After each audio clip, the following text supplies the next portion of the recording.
함께 보실 말씀은 사도행전 24장 24절부터 사도행전 25장 12절까지 말씀입니다.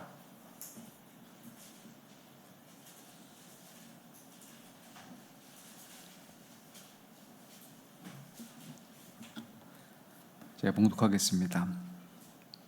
수일 후에 벨릭스가 그 아내 유대 여자 두루실라와 함께 와서 바울을 불러 그리스도 예수 믿는 도를 듣거늘 바울이 의와 절제와 장차 오는 심판을 강론하니 벨릭스가 두려워하여 대답하되 지금은 가라, 내가 틈이 있으면 너를 부르리라 하고 동시에 또 바울에게서 돈을 받을까 바라는 고로 더 자주 불러 같이 이야기하더라. 이태가 지난 후 보르기오 베스도가 벨릭스의 소임을 이어받으니 벨릭스가 유대인의 마음을 얻고자 하여 바울을 구류하여 두니라.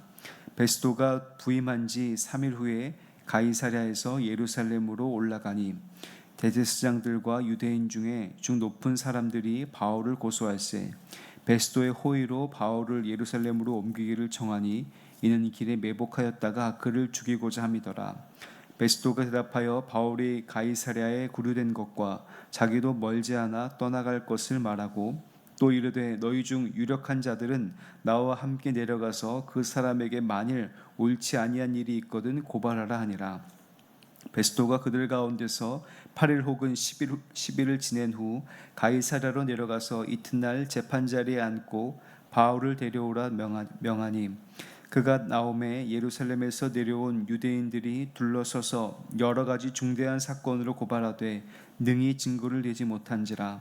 바울이 변명하여 이르되 유대인의 율법이나 성전이나 가이사에게나 내가 도무지 죄를 범하지 아니하였노라 하니 베스도가 유대인의 마음을 얻고자 하여 바울더러 묻되 내가 예루살렘에 올라가서 이 사건에 대하여 내 앞에서 신문을 받으려느냐.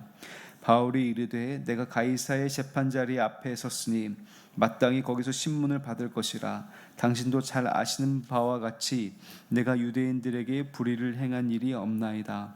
만일 내가 불의를 행하여 무슨 죽을 죄를 지었으면 죽기를 사양하지 아니할 것이나 만일 이 사람들이 나를 고발하는 것이 다 사실이 아니면 아무도 나를 그들에게 내줄 수 없나이다. 내가 가이사께 상소하노라 한대 베스도가 배석자들과 상의하고 이르되 내가 가이사에게 상소하였으니 가이사에게 갈 것이라 하니라. 아멘. 오늘도 복된 하루입니다. 주님 안에서 주님과 동행하시고 주님과 함께 승리하시는 하루가 되시기를 주님의 이름으로 간절히 축복합니다. 오늘 우리가 읽은 말씀에는 주요 등장인물이 있습니다. 유대 총독이었던 벨릭스와 베스도입니다. 벨릭스에 대해서 설명할 때 다른 들과 달리 그의 아내도 오늘 본문 말씀에 소개되고 있습니다. 그 아내 유대 여자 드루실라를 성경은 특정해서 기록하고 있는데요. 드루실라는 헤롯 아그리파 1세의 딸이자 헤롯 아그리파 2세의 누이였습니다. 벨릭스가 궁금해했는지 아니면 드루실라가 궁금해했는지 정확히 나오지 않습니다만 그 아내인 유대 여자 드루실라와 함께 바울의 이야기를 들었다는 이야기가 기록된 것으로 보아 아마 드루실라가 바울에 대해서 관심이 있었던 것 같습니다. 그리고 그 바울이 전해주는 그리스도 예수에 대해서 듣고 싶었던 것이 아닐까 생각됩니다.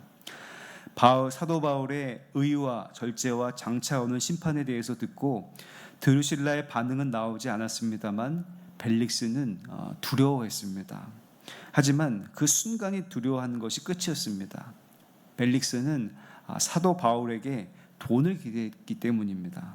아마도 예루살렘 교회를 위한 구제금을 노렸는지도 모르겠습니다. 예루살렘 교회로 돈이 온다라고 한 소식을 듣고 그 돈을 좀 받을 수 있지 않을까 싶은 생각을 했던 것 같습니다.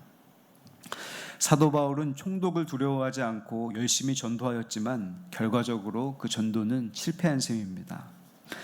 벨릭스 다음으로 유대 총독이 된 이는 베스도입니다. 베스도는 부임 후에 예루살렘에 올라갔습니다. 당시 총독 자리 중에서 유대는 그리 인기 있는 곳이 아니었다라고 합니다. 유대인들만의 신앙이 워낙 강하였고 제사 지내는 일들로 인해서 민족주의적 특색이 강하였기 때문에 유대는 좀 피하고 싶은 그런 자리였다라고 합니다. 그래서 보통 유대 총독들은 예루살렘에 머물지 않고 해안가의 도시였던 가이사라에 살면서 팔레스타인을 통치하고 예루살렘은 꼭 필요한 일이 있을 때만 올라갔다가 내려오는 그런 일이 있었다라고 합니다. 베스도는 자신이 총독으로 부임한 것을 알리기 위해 또 유대인들의 마음을 얻기 위해서 예루살렘을 방문했겠죠. 대제사장들과 지도자들은 새로 부임한 총독 베스도에게 바울을 역시 고소했습니다. 그런데 그들은 가이사라에 있던 바울을 예루살렘으로 불러 올리자라고 주장을 합니다. 그 주장에는 음모가 있었습니다. 로마 시민권자인 바울을 법적으로 처단하기에는, 법적으로 뭔가 주장하기에는 어려움이 있다는 것을 알고 있었습니다. 그래서 법적인 절차를 무시하고 강제로 죽이려고 하는 그런 속셈이 있었던 것이죠. 베스도는 대제사장들과 지도자들의 속셈을 알고 있었는지 몰랐는지 성경에는 기록되어 있지 않습니다만 몰랐을 가능성이 높습니다. 왜냐하면 계속 유대인들의 마음을 얻고자 하는 그런 표현이 반복되고 있기 때문에 그렇고, 또 9절에 보면 사도 바울에게 예루살렘에 올라가서 심은 받겠느냐라고 묻기 때문입니다. 대제사장들과 지도자들의 속셈을 알았든지 몰랐든지 간에 결과적으로 베스도는 그들의 요청을 거절하고 오히려 그들에게 가이사라로 오라고 제안을 합니다. 베스도는 예루살렘에서 좀 더 머물다가 유대인들과 함께 가이사라로 갔고 바울에 대한 재판이 2년 만에 재개되었습니다. 총독은 바뀌었고 또 어떻게든 바울의 목숨을 빼앗으려고 혈안이 되어 있는 대제사장들과 유대인들의 모습에도 불구하고 사도 바울은 결코 두려워하지 않습니다. 오히려 자신의 억울함을 논리적이면서 또 감정적으로 호소했습니다. 나는 가이사의 재판자리 앞에 서 있고 굳이 예루살렘에 갈 필요가 없다. 내가 정말 나쁜 짓을 저질렀으면 죽기를 사양하지 않겠다라고 분명하게 말하였습니다. 그리고 로마 시민으로서 가지고 있는 권리를 사용해서 황제에게 상소하겠다라고 아주 당당하게 이야기합니다. 바울의 주장은 받아들여졌고 이제 바울은 황제를 만나 재판을 받으러 로마에 가게 될 것입니다. 사도 바울의 편지인 로마서를 읽어보면 로마로 가기를 간절히 원했다라고 하는 사실을 알 수 있습니다. 게다가 황제에게 재판을 받는 것은 자신의 처지를 변호할 기회를 얻는 것뿐만이 아니라 벨릭스에게 복음을 전했던 것처럼 황제에게 복음을 전할 기회를 얻었음을 의미합니다. 다른 사람은 죄에서 벗어나기 위해서 자신의 무죄함을 증명하기 위해서 변호했겠지만 적어도 사도 바울에게는 그것이 자신의 죄의 없음을 변호하는 것이 아니라 복음 전파의 기회였습니다. 바울은 자신의 안위와 생명을 위해서 황제를 만나겠다고 한 것이 아니라 복음을 전파하기 위한 분명한 목적을 위해 기지를 발휘하고 있는 것입니다. 예수를 그리스도로 믿는 믿음을 가진 이들은 복음 전파의 사명을 모두 다 가지고 있습니다. 복음 전파의 사명은 여러 가지 모습으로 나타나고 있죠.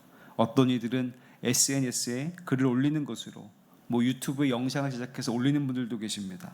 또 거리에 나가서 전도지를 나누는 분들도 계시고, 또 혹은 주변에 친절을 베풀면서 어떻게든지 복음을 전파하려는 그런 기회를 잡으려고 하시는 분들도 계십니다. 나름대로의 방법을 가지고 복음 전파의 사명을 감당하고 있습니다. 어떤 방법이 좋고 어떤 방법이 훌륭하기 때문에 그 방법만 고수해야 된다라고는 말할 수 없습니다. 분명한 것은 복음 전파에도 지혜로움이 필요하다라고 하는 것입니다. 하나님께서 복음을 전파할 수 있도록 모든 상황을 도우시고 인도하십니다. 하나님께서 그 상황과 과정을 인도하셔야 하지만 효과적인 복음 전파를 위해서 기도하면서 지혜를 구하는 일은 꼭 필요한 일입니다. 사도행전을 보면 사도 바울이 죽음을 두려워하지 않으면서도 재치 있게 말하는 장면을 우리는 여러 번 볼 수 있습니다. 막무가내로 복음을 증거한 것이 아닙니다.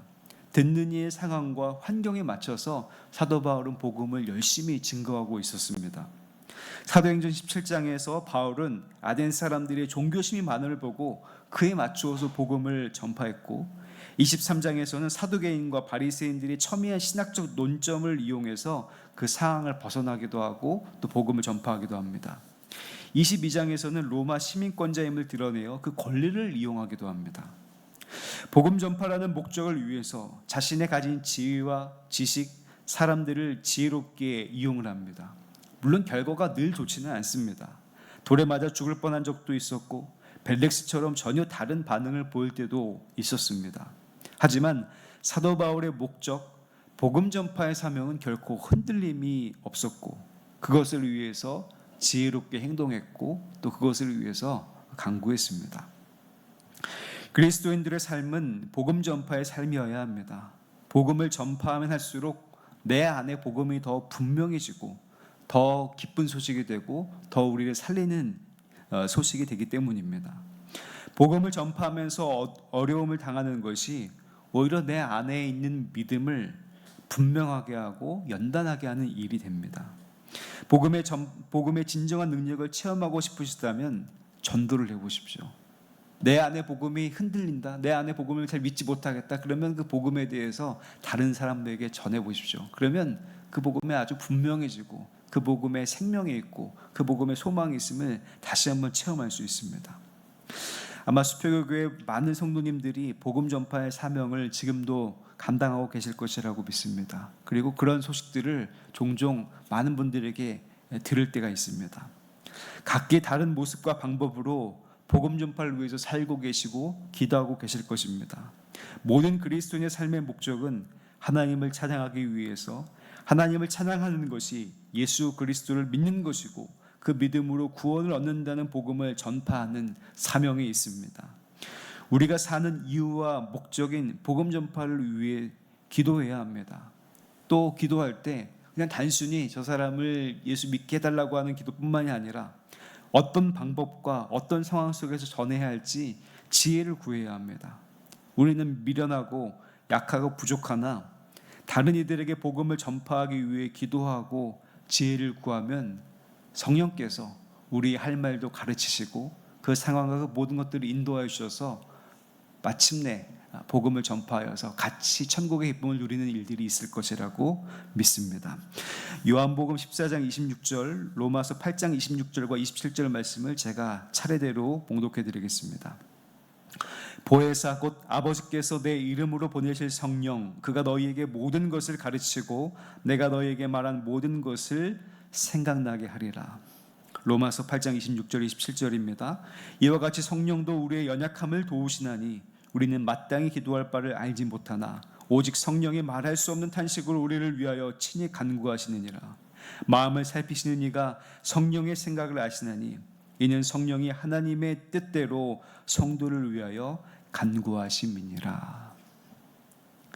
복음 전파 열정을 가지고 있으면서 지혜롭게 말하고 행동할 수 있는 성도님들, 부족하고 연약하지만 복음 전파를 위해 기도하는 성도님들, 그리하여 성령의 인도하심으로 예수가 그리스도이심을 증거하는 수표교회의 모든 성도님들이 되시기를 주님의 이름으로 간절히 축복합니다. 기도하겠습니다. 은혜로우신 아버지 하나님, 우리들에게 예수 그리스도의 복음의 능력을 허락하여 주셨고 그 복음의 기쁨과 감격과 구원의 은혜를 허락하여 주신 것 감사드립니다. 하나님, 그 복음의 진리가 우리들 마음 가운데 분명해지기 위해서 물론 우리도 마음에 믿어야겠지만 복음 전파해야 된다는 사실을 꼭 기억하게 도와주시고 복음 전파할 때 우리들에게 지혜와 또 소망과 또 구체적인 행동을 더하여 주셔서 효과적으로 전도할 수 있도록 하나님 우리들을 인도하여 주시옵소서. 우리는 미련하고 연약하고 약하나 성령께서는 지혜롭고 성령께서는 가르쳐 주신다라고 하셨사오니 우리들에게 친히 가르쳐 주셔서 우리가 더 지혜로운 말과 지혜로운 행동을 할 수 있도록 인도하시고 함께하여 주시옵소서. 하나님, 우리 수표교회가 지금까지 하나님의 은혜 가운데 지내올 수 있도록 인도하심에 감사드립니다. 구원의 방주 역할을 감당하여서 또 하나님의 기도하는 집으로서의 사명 잘 감당하고 있는데 앞으로도 주님께 칭찬받는 교회가 되고 하나님께서 쓰시는 교회가 될 수 있도록 주님 인도하여 주시옵소서. 그 일을 위해 세워주신 우리 김진홍 담임 목사님 성령의 충만한 능력을 도와주시옵고 말씀을 대언하실 때마다 그 말씀에 힘이 있고 능력이 있게 도와주시옵소서.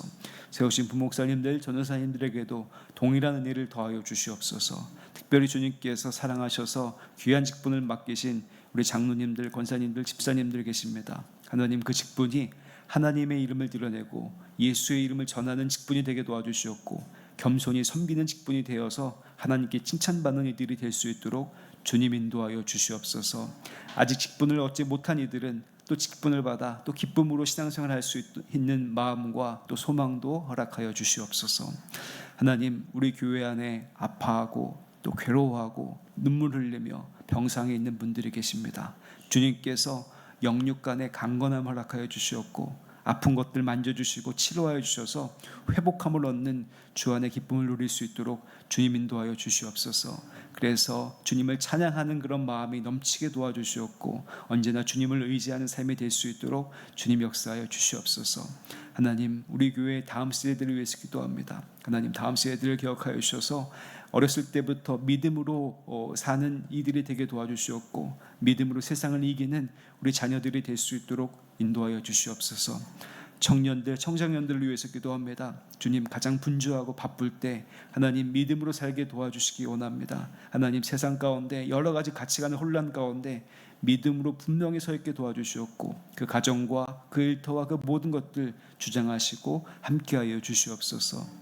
하나님, 연로하신 분들 계십니다. 우리 교회 연로하신 분들, 지금까지 믿음을 지켜오셨고 또 우리 교회의 든든한 기둥과 같은 분들인데, 주님께서 끝까지 함께해 주시고 그 믿음 지켜서 그 신앙의 유산 잘 후대에게 물려줄 수 있는 모든 믿음의 선배님들이 될 수 있도록 주님 붙잡아 주시고 함께하여 주시옵소서. 주님 앞에 나올 때 귀한 예물 드리는 이들이 있습니다. 하나님, 기뻐 받아 주시옵고, 이 예물에 담겨있는 소원과 간구를 주님의 방법으로 주님께서 보시기에 가장 좋은 길로 인도하시고 응답하여 주시옵소서. 예물이 쓰이는 곳마다 주님의 뜻이 나타나게 도와주시옵고, 더욱더 큰 사랑이 베풀어질 수 있도록 주님 인도하여 주시옵소서. 오늘 하루를 주님 앞에 맡깁니다. 일주일의 시작 하나님께 온전히 올려드립니다. 주님께서 함께해 주셔서 매 순간마다 동행하여 주시옵고, 어떤 사람을 만나든지 어디에 가든지 무엇을 하든지 주님께서 동행하여 주셔서 하나님의 나라와 영광을 드러내는 일주일이 될 수 있도록 주님 붙잡아 주시옵소서. 주님께서 함께해 주실 것이라 믿고 감사드리오며 존귀하신 예수 그리스도 이름으로 간절히 기도하옵나이다. 아멘. 하늘에 계신